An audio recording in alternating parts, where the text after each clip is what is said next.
Bonjour mes chers élèves. Aujourd'hui, nous allons faire une séance de lecture. D'habitude, en classe, avant de commencer la lecture d'un texte, on analyse le titre, la mise en page du texte, les images, l'auteur.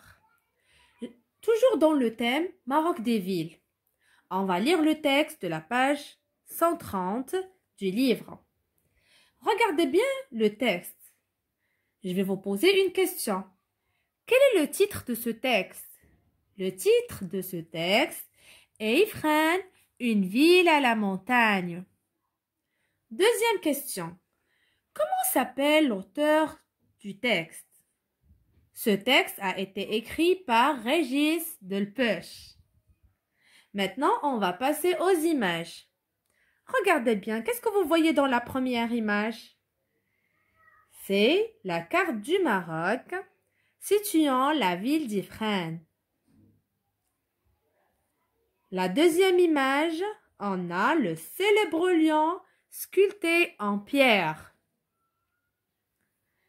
La troisième image met en valeur l'architecture spécifique à Ifrane.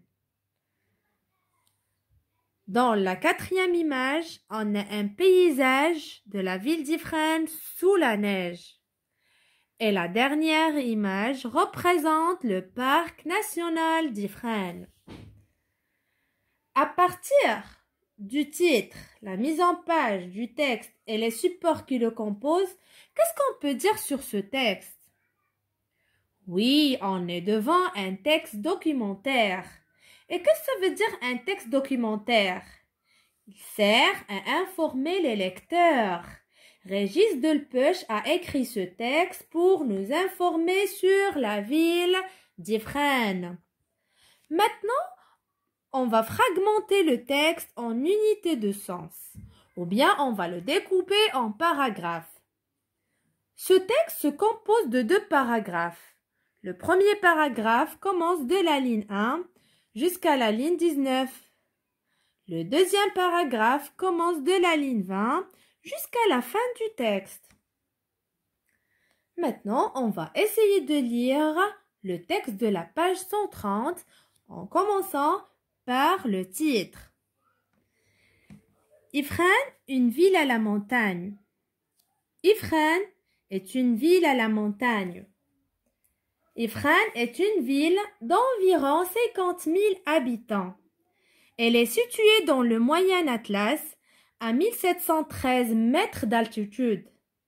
Ifrane, deuxième ville la plus propre du monde. En 2013, Ifrane a été classée deuxième ville la plus propre du monde après la ville canadienne de Calgary. À Ifrane, l'air est pur, les rues sont propres et l'eau est d'excellente qualité. Ifrane l'hiver. En hiver, il neige beaucoup et Ifrane se recouvre d'un manteau blanc. Deuxième paragraphe. Ifrane et ses environs. Le parc national d'Ifrane, dans lequel se trouve la plus grande forêt de cèdres du Maroc, le plus connu étant le cèdre gourou, que l'on reconnaît à son énorme branche en forme de chandelier. Dans le parc, il y a de nombreux lacs, des sources d'eau et de nombreuses grottes naturelles. Ce sont ces grottes, Ifri en Amazigh, qui ont donné le nom à la région et à la ville d'Ifrane. La station de ski de Michlifen accueille les skieurs et les amateurs de sports d'hiver de novembre à mars. Je vais vous expliquer des mots.